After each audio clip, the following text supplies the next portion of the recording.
ഒരു കൾച്ചറാണ് സുന്നി മഹല്ല് ഫെഡറേഷൻ ഇവിടെ ഉണ്ടാക്കിയത്. അതാണ് ദാറുൽ ഹുദ എന്ന വലിയ സ്ഥാപനമായി വളർന്നത്. കേരളത്തിന്റെ പുറത്തു പോകുമ്പോൾ നമുക്കത് കാണാൻ കഴിയില്ല.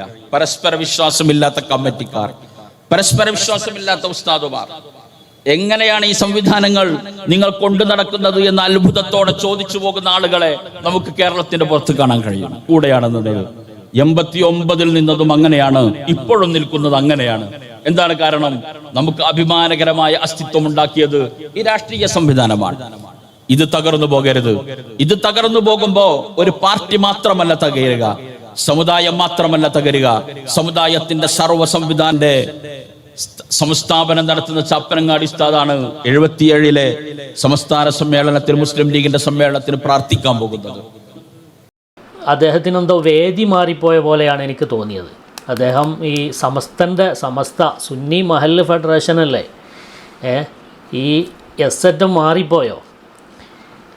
ഇത് പിന്നെ ലീഗിൻ്റെ മറ്റോ പരിപാടിയാണോ എന്ന് വിചാരിച്ചിട്ടാണോ അയാൾ പ്രസംഗിച്ചത് എന്ന് തോന്നിപ്പോകുന്ന രൂപത്തിലുള്ള പ്രസംഗങ്ങളാണ് അവിടെ കേട്ടത്. സൽമാൻ അസ്ഹർ ഉസ്താദ്, എന്താണ് അതിനെക്കുറിച്ച് പറയാനുള്ളത്?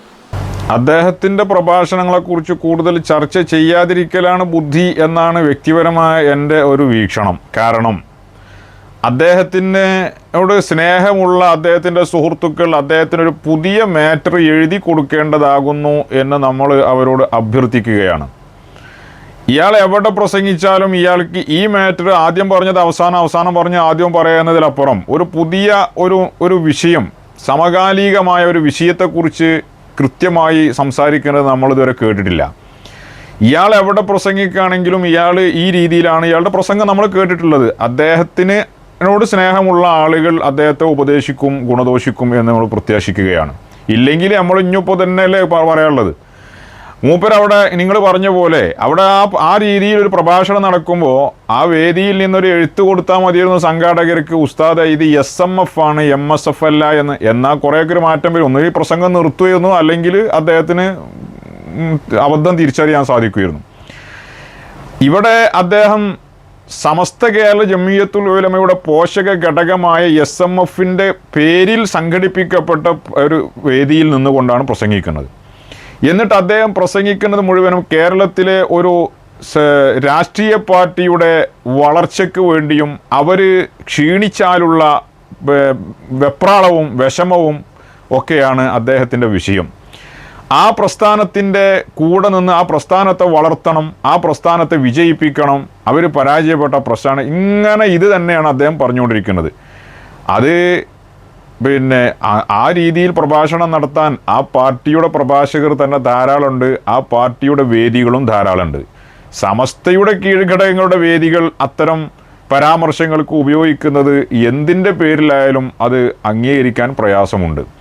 പിന്നെ അദ്ദേഹം സാധാരണ പറയുന്നത് പോലെ ഉത്തരേന്ത്യയിലും മറ്റുമൊക്കെ ഉള്ള ഇവർ 5 മിനിറ്റ് പ്രസംഗം കഴിഞ്ഞാൽ പിന്നെ ഇവർ നേരെ ചാട്ടം ഉത്തരേന്ത്യയിലേക്കാണ്.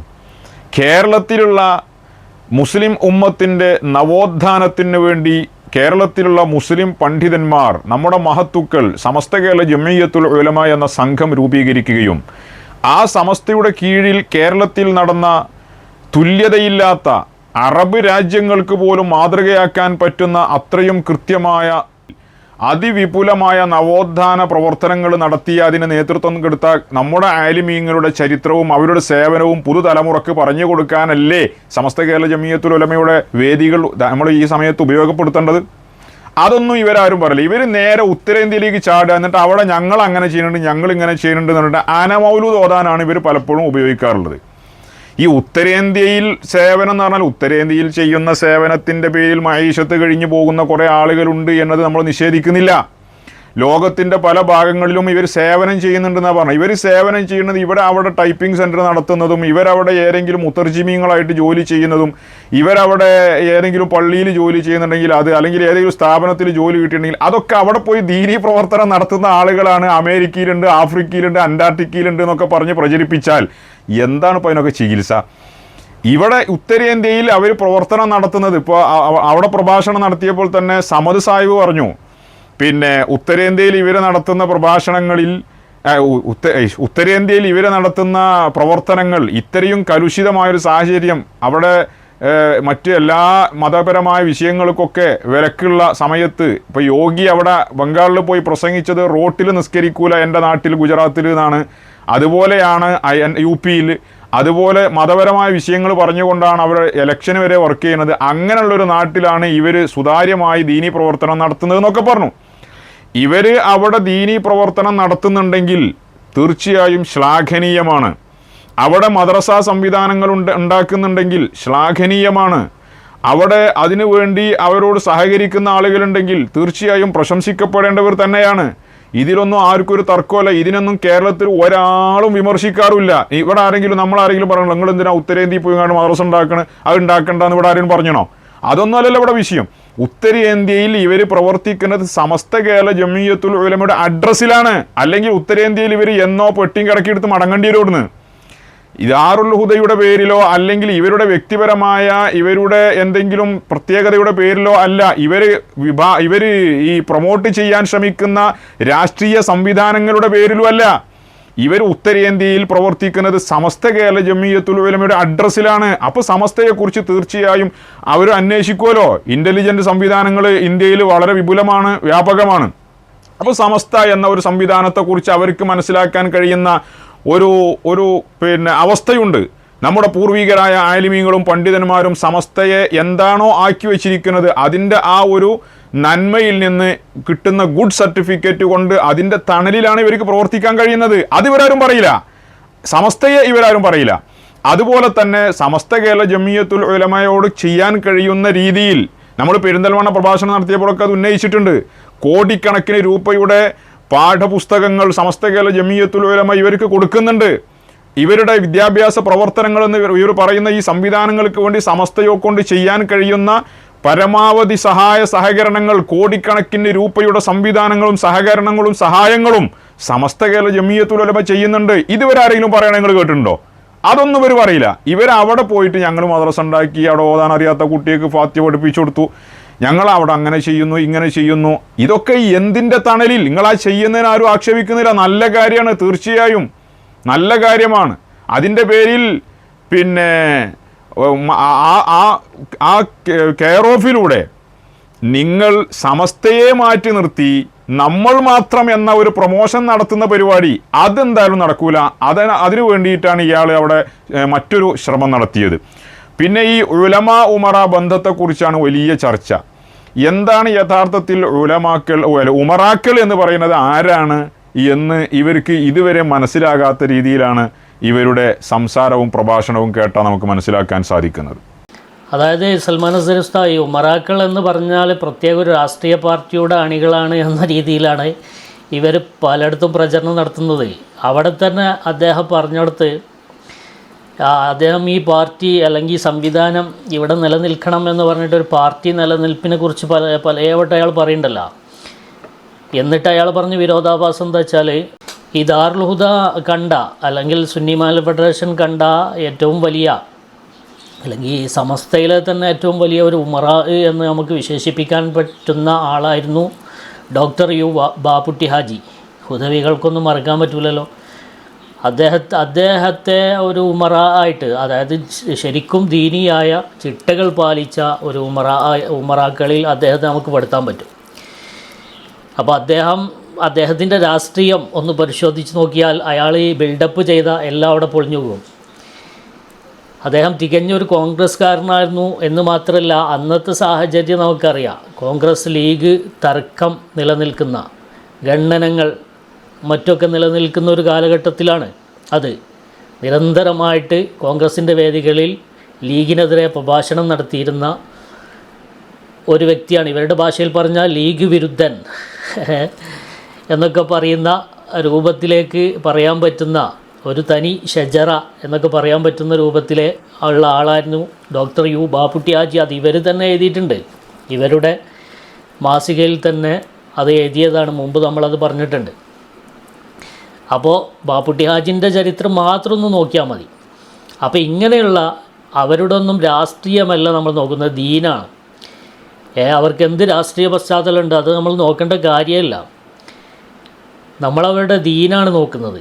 അപ്പോൾ ദീനിയായിട്ട് ബാപ്പുട്ടി ഹാജിയെ പോലുള്ള ആയിരക്കണക്കിന് പതിനായിരക്കണക്കിന് ഉമറാക്കൾ സമസ്തക്കുണ്ടായിട്ടുണ്ട്. ആ വാപ്പുട്ടി ഹാജി അവിടെ പറയുന്നതോടുകൂടി തന്നെ ഇയാൾ ചെയ്ത ബിൽഡപ്പൊക്കെ അവിടെ പൊളിഞ്ഞു വെക്കുകയാണ്. അങ്ങനെ ഈ ഉമറാക്കൾ എന്ന് പറഞ്ഞാൽ പ്രത്യേക ഒരു രാഷ്ട്രീയ പാർട്ടിയുടെ അടിമകളാണ്, അല്ലെങ്കിൽ ആ രാഷ്ട്രീയ പാർട്ടിയുടെ ആളുകളാണ് എന്നാണ് ഇയാൾ പറഞ്ഞ് ഉണ്ടാക്കിക്കൊണ്ടിരുന്നത്. വാപ്പുട്ടി ഹാജിനെ പറയലോടുകൂടി അതൊക്കെ പൊളിഞ്ഞ്.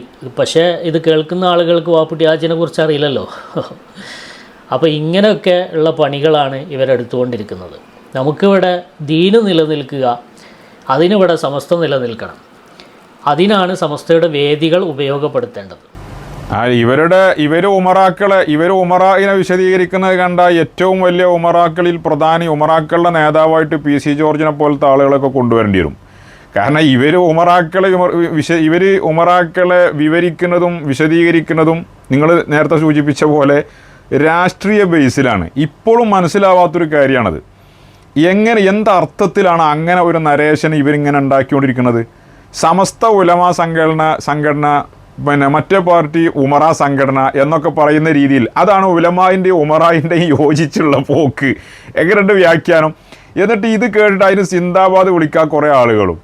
അങ്ങനെയാണ് ഈ രാഷ്ട്രീയത്തിൽ ചാണക്യന്മാരായി നടക്കുന്ന, അല്ലെങ്കിൽ രാഷ്ട്രീയത്തിൽ കളം മാറിയും കുതികാൽ വെട്ടിയും രാഷ്ട്രീയത്തിൽ പാഠവം തെളിയിച്ച, ശത്രുവിനെ ഒതുക്കിയും മിത്രത്തെ പൊക്കിയും ഒക്കെ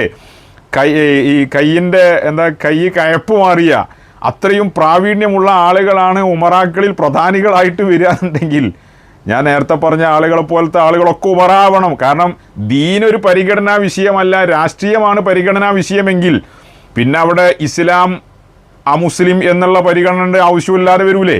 അപ്പോൾ ഇവരൊക്കെ ഉമറാക്കളെ കൂട്ടത്തിൽ എണ്ണേണ്ടി വരില്ലേ?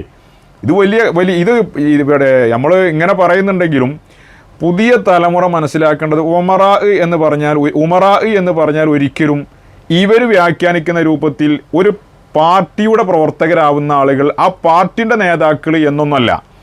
ഉമറാക്കളായ ആളുകളിൽ തന്നെ ഏറ്റവും നല്ല ഉമറാക്കൾ, അതായത് ദീനിൽ ലക്ഷണമൊത്ത ഉമറാക്കൾ പല ആളുകളും CPMൻ്റെ മെമ്പർഷിപ്പുള്ള ആളുകളും അതിൻ്റെ പ്രവർത്തകരും, അതായത് രാഷ്ട്രീയപരമായിട്ട് കേരളത്തിൽ ഇപ്പോൾ പിന്നെ ഇടത് വലത് എന്നൊക്കെ പറയുന്നതിൻ്റെ അവസ്ഥ നമുക്ക് അറിയാലോ. നല്ല ദീനുള്ള ആളുകൾ തന്നെ ഇടതുപക്ഷത്തിൻ്റെ ആളുകളായിട്ട് ജീവിച്ച ആളുകളില്ലേ, ഇപ്പോഴും ജീവിക്കുന്ന ആളുകളില്ലേ? എന്നാൽ വലതുപക്ഷത്തിൻ്റെ ആളുകൾ മുസ്ലിം പേരുള്ള പാർട്ടികളിൽ തന്നെ ദീനുമായിട്ട് ഒരു ബന്ധമില്ലാത്ത എല്ലാ തോന്നിവാസങ്ങളും ചെയ്യുന്നവരും, പിന്നെ എല്ലാ ഇസ്ലാം വിലക്കിയ കാര്യങ്ങളൊക്കെ ചെയ്യുന്ന ആളുകളും, ദീനിനെ പുച്ഛത്തോടെ കാണുന്ന ആളുകളും, പണ്ഡിതന്മാരെ പുച്ഛത്തോടെ കാണുന്ന ആളുകളൊക്കെ മുസ്ലിം പേരുള്ള രാഷ്ട്രീയ പാർട്ടികളിലില്ലേ? അപ്പോൾ പാർട്ടി ബേസിൽ ദീൻ അളക്കാൻ നടക്കരുത്, അതിൻ്റെ പേരിൽ ഉമറാക്കൾ വ്യാഖ്യാനിക്കാൻ നടക്കരുത്. ഉമറാ എന്ന് പറഞ്ഞാൽ ദീനുള്ള ആളായിരിക്കണം, ദീനിനോട് കടപ്പെട്ട ആളായിരിക്കണം, അയാളുടെ ജീവിതവും അയാളുടെ പ്രവർത്തനവും ഒക്കെ ആ രീതിയിലുള്ള ആളുകളായിരിക്കണം. അവന് ഏത് പാർട്ടിക്കാരൻ എന്നത് ഇവിടെ വിഷയമേ അല്ല, അതാണ് ഉമറാ. അതിനെയാണ് ദീനിനെ പോലും കോട്ടിമാട്ടുന്ന രീതിയിൽ ഇതിനെ ഒരു പ്രത്യേക പാർട്ടിയുടെ ആളുകൾ നേതാക്കളും ആക്കിയിട്ട് ചുരുക്കാൻ ശ്രമിക്കുന്നത്. ഇതൊക്കെ സമൂഹം തിരിച്ചറിയണം എന്നാണ് നമുക്ക് പറയാനുള്ളത്. അതൊന്നും ഇനി പുതിയ തലമുറയോട് നിങ്ങൾ എങ്ങനെ എത്ര വാർഡ്സിൻ്റെ മൈക്ക് കെട്ടി പ്രസംഗിച്ചിട്ടും ഇതൊന്നും ഫലപ്പെടാൻ പോകുന്നില്ല. ആളുകളൊക്കെ പഴയ മാതിരിയൊന്നുമല്ല, ആൾക്കാർക്കൊക്കെ കാര്യങ്ങൾ മനസ്സിലാക്കുക. പുതിയ അപ്ഡേഷൻ്റെ കാര്യമില്ലേ? സോഷ്യൽ മീഡിയയിലെ പൂച്ചകൾ നിങ്ങൾ പറഞ്ഞില്ലേ, സോഷ്യൽ മീഡിയയാണ് എല്ലാ പൂച്ചകൾക്കും ഉള്ള ആശ്രയം എന്ന് നിങ്ങൾ തന്നെ തെളിയിച്ചതാണല്ലോ. നിങ്ങൾ എഴുതുന്നതും നിങ്ങൾ പറയുന്നതും നിങ്ങളുടെ എല്ലാ കാര്യങ്ങളും നിങ്ങൾ ആശ്രയിക്കുന്നത് സോഷ്യൽ മീഡിയയാണ്. അപ്പോൾ സോഷ്യൽ മീഡിയയിൽ സംസാരിക്കുന്ന ആളുകൾ എന്ന് അവർക്ക് മറുപടിയില്ല എന്ന് പറയുന്നത് മറുപടി ഇല്ലാത്തത് കൊണ്ടല്ല എന്നും മറുപടി പറയാൻ നിങ്ങൾക്ക് സാധിക്കാത്തത് കൊണ്ടാണ് എന്നും ഞങ്ങൾക്ക് നന്നായിട്ടറിയാം. മറുപടി പറയാൻ നിങ്ങൾ പലപ്പോഴും ശ്രമം നടത്തിയിട്ടുണ്ടല്ലോ അല്ലേ? SMFൻ്റെ ഭരണഘടന തിരുത്തിയതുമായി ബന്ധപ്പെട്ടൊക്കെ നമ്മൾ ഉന്നയിച്ച വിഷയങ്ങളിൽ നിങ്ങൾ മറുപടി പറയാനുള്ള ശ്രമം നടത്തിയിട്ടുണ്ട്. ഇനിയിപ്പോൾ ഓൺലൈനിൽ സോഷ്യൽ മീഡിയയിലാണ് മറുപടി പറയാൻ നിങ്ങൾക്ക് ബുദ്ധിമുട്ടെങ്കിൽ നമ്മൾ വേദി കെട്ടി പ്രസംഗിച്ചിട്ട് കൃത്യമായ തെളിവുകൾ സഹിതം അമീദ് ബൈഷി ഉസ്താദ് വിശദീകരിച്ചിട്ടുണ്ട്, സത്താർ സാഹിബ് വിശദീകരിച്ചിട്ടുണ്ട്, വിനീതനായ ഞാൻ പ്രസംഗിച്ചിട്ടുണ്ട്, അതുപോലെ പല ആളുകളും പ്രസംഗിച്ചിട്ടുണ്ട് നിങ്ങളുടെ തീരുമാനങ്ങളെക്കുറിച്ച്. ഒന്നിനും നിങ്ങൾ മറുപടി അറിയണില്ലേ? ഗ്രൗണ്ടിലും നിങ്ങൾ മറുപടിയില്ല, ഗാലറിയിലും നിങ്ങൾക്ക് മറുപടിയില്ല, ഓൺലൈനിലും ഇല്ല, ഓഫ്ലൈനിലും ഇല്ല, നിങ്ങൾക്കൊരു മറുപടിയില്ല. നിങ്ങൾ റേഡിയോ പോലെ നിങ്ങൾ മുമ്പെന്തോ പഠിച്ചു വെച്ച മാറ്റർ അപ്പടി പ്രസംഗിക്കുക എന്നതിലപ്പുറം ഉന്നയിക്കുന്ന വിഷയങ്ങളെക്കുറിച്ച് ഇതുവരെ സമൂഹത്തോട് തുറന്ന് സംസാരിക്കാൻ പോലും നിങ്ങൾക്ക് സാധിച്ചിട്ടില്ല. എന്നിട്ട് അതിന് ഒഴിഞ്ഞു മാറാൻ വേണ്ടി സോഷ്യൽ മീഡിയയെ പൂച്ചകളോട് മറുപടി ഇല്ല എന്ന് പറയാം. അതോടൊന്നും കാര്യമില്ല. ഞങ്ങൾ ഉന്നയിച്ച വിഷയങ്ങളൊക്കെ ഇവിടെ നിലനിൽക്കുകയാണ്. നിങ്ങൾ 50-ാം വാർഷികം അല്ല 500-ാം വാർഷികം നടത്തിയാലും ശരി, സമസ്ത കേരള സുന്നി മഹല്ല് ഫെഡറേഷന്റെ പൂർവികരുണ്ടാക്കിയ ഭരണഘടനയിൽ നിങ്ങൾ മാറ്റിത്തിരുത്തലുകൾ വരുത്തിയിട്ടില്ലേ എന്ന ഞങ്ങളുടെ ചോദ്യം അവിടെ നിലനിൽക്കുകയാണ്. ഉണ്ടെങ്കിൽ എന്തിന് നിങ്ങൾ ആ മാറ്റം വരുത്തി? അത് എങ്ങനെയാണ് നിങ്ങൾക്ക് ന്യായീകരിക്കാൻ കഴിയുക? ഇതിന് മറുപടി നിങ്ങൾ പറഞ്ഞേ പറ്റൂ. നിങ്ങൾ 5000 കൊല്ലം ആഘോഷിച്ചാലും ശരി, സുന്നി മഹല്ല് ഫെഡറേഷനെ അതിൻ്റെ യഥാർത്ഥ രൂപത്തിൽ കാണുന്ന ആളുകളാണ് ഞങ്ങൾ. പക്ഷെ നിങ്ങൾ സുന്നി മഹല്ല് ഫെഡറേഷനെ നിങ്ങൾക്ക് തൽക്കാലം ചാടിക്കയറാനുള്ള ഒരു വാഹനമായിട്ട് ഉപയോഗിക്കുകയാണ്. അത് ഞങ്ങൾ പിടിച്ചിറക്കുക തന്നെ ചെയ്യും ഇൻഷാ അല്ലാഹ്.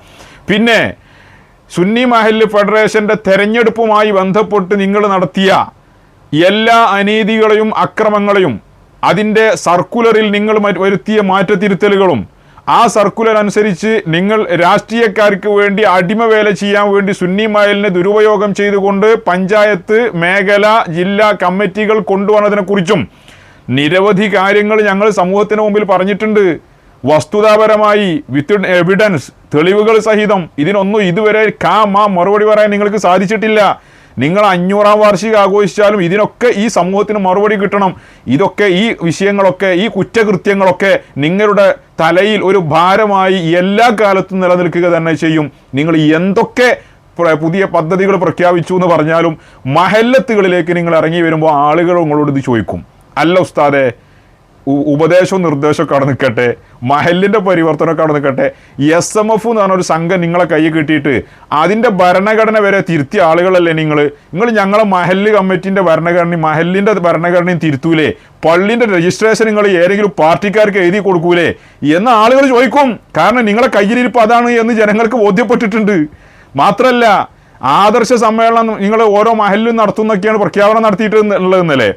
എങ്ങനെയാണ് ആ നാട്ടിൽ 20 റക്കഅത്ത് തറാവീന് പള്ളിയിൽ വരാതെ 8 റക്കഅത്ത് നിസ്കരിക്കണ വഹാബി പള്ളിക്ക് പോണോന് SMFന്റെ ഭാരവാഹിയായിട്ടുണ്ട്.